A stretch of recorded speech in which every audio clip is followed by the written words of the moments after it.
Hello, ഓണമായിട്ട് എന്താണ് പരിപാടി? ആദ്യമായിട്ടാണ് ഞങ്ങൾ രണ്ടുപേരും മാത്രമായിട്ട് ഓണം ആഘോഷിക്കുന്നത്.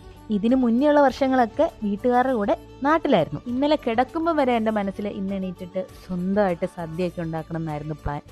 സദ്യ കഴിക്കേണ്ട സമയമാകുമ്പോൾ എണീറ്റാൽ പിന്നെ അത് നടക്കില്ലല്ലോ. സോ രാവിലെ ഉച്ചയ്ക്ക് എഴുന്നേറ്റ് ഞങ്ങൾ സദ്യ കഴിക്കാൻ പോവാണ്. ഇതേ പുട്ടിലാണ് ഞങ്ങൾ ഇന്ന് സദ്യ കഴിക്കുന്നത്. ശരിക്കും ഓണത്തിന് എന്ത് രസമല്ലേ, എല്ലാവരും നല്ല അടിപൊളിയായിട്ട് ഉടുത്തൊരുങ്ങി ഭംഗിയായിട്ടാണ് ഇവിടെ വന്നിട്ടുണ്ടായിരുന്നത്. 10-20 മിനിറ്റ് വെയിറ്റ് ചെയ്ത ശേഷം ഞങ്ങളും സദ്യ കഴിക്കാൻ വേണ്ടി കയറി. ഈ സദ്യയിൽ 24 ഐറ്റംസ് ഉണ്ടായിരുന്നു. ചോറ്, പരിപ്പ്, സാമ്പാർ, രസം, മോര്, അവിയൽ, തോരൻ, കാളൻ, പച്ചടി, ഓലൻ, ഇഞ്ചിപ്പുളി, പപ്പടം, കൊണ്ടാട്ടം, ഉപ്പേരി, പിന്നെ പേരറിയത്തില്ലാത്ത കുറെ എന്തൊക്കെയോ കറികളും. ശരിക്കും വർഷത്തിൽ ഒരു തവണയായിരിക്കും നമ്മുടെ ടേസ്റ്റ് ബഡ്സ് ഒക്കെ ഇങ്ങനെ എന്താണ് സംഭവിക്കുന്നതെന്ന് അറിയാണ്ട് കിളി പോയിട്ടിരിക്കുന്നത്. അവസാനം 2 കൂട്ടം പായസവും കൂടെ ഉണ്ടായിരുന്നു. നമുക്ക് സദ്യ ഇഷ്ടപ്പെട്ടിട്ടുണ്ടെങ്കിൽ ഇല ഇങ്ങോട്ട് മടക്കണമെന്ന് ഞാൻ എവിടെയോ കണ്ടായിരുന്നു. എനിക്ക് കിട്ടിയ ഇൻഫർമേഷൻ തെറ്റാണെന്ന് തോന്നുന്നു. അവിടെ ഇരുന്നത് ഞാൻ മാത്രമേ അങ്ങനെ മടക്കിയിട്ടുണ്ടായിരുന്നുള്ളൂ. അങ്ങനെ ഒരു അടിപൊളി ഓണസദ്യയൊക്കെ കഴിച്ച് മനസ്സും വയറും ഒക്കെ നിറഞ്ഞ് പൊട്ടാനായി. ഇനി പോയി കിടന്ന് ഉറങ്ങാം.